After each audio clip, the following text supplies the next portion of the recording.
Well, young people are investing in the stock market, and it may seem a little surprising considering we're in the middle of a pandemic. WATE 6 on your side anchor Summer Dash checked in with a local financial expert with Blue Ridge Wealth Planners to find out why. Young people are getting involved in the stock market and other investing avenues. So tell us about some of those and why.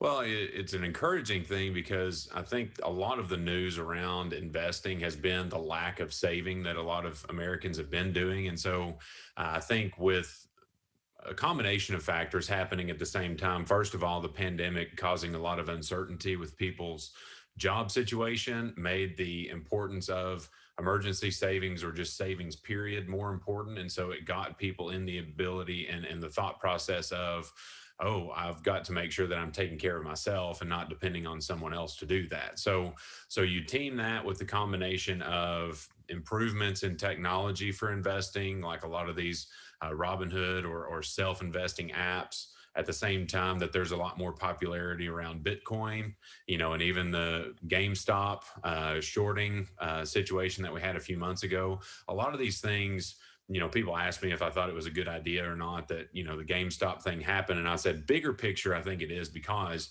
of exactly what we're talking about. It's getting more, young investors interested in something that is going to be the driver of their financial success in the future, because we see all the issues that are going on with Social Security today, the fact that most employers don't have pensions anymore for retired people or starting employees now.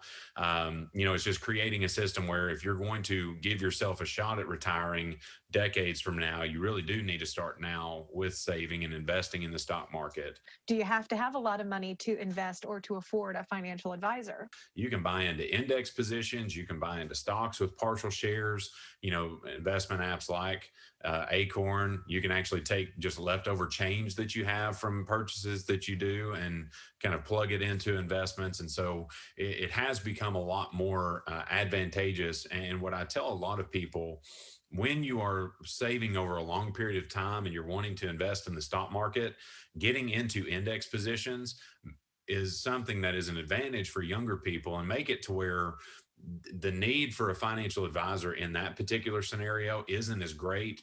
One of the craziest things about retirement in particular is you get people who work decades in a career and they become specialized in it. But at the same time, 401ks have almost made it to where they're trying to pull double duty of getting really good at their craft, but also being a kind of pseudo financial person. And we all have our gifts. Like, my world is finance. I would not know what to do in your seat, just like you wouldn't know what to do in mine. And so when you become specialized, it's just about finding those specialists that can let you do the things that you want to do, and then offloading or delegating the jobs to the people that are trained. Now, ultimately, Vandergriff says, you kind of heard him allude to it there, you don't have to have a lot of money to get help from a financial advisor. If you're having trouble managing your finances, it's probably a good idea to reach out to an expert for guidance.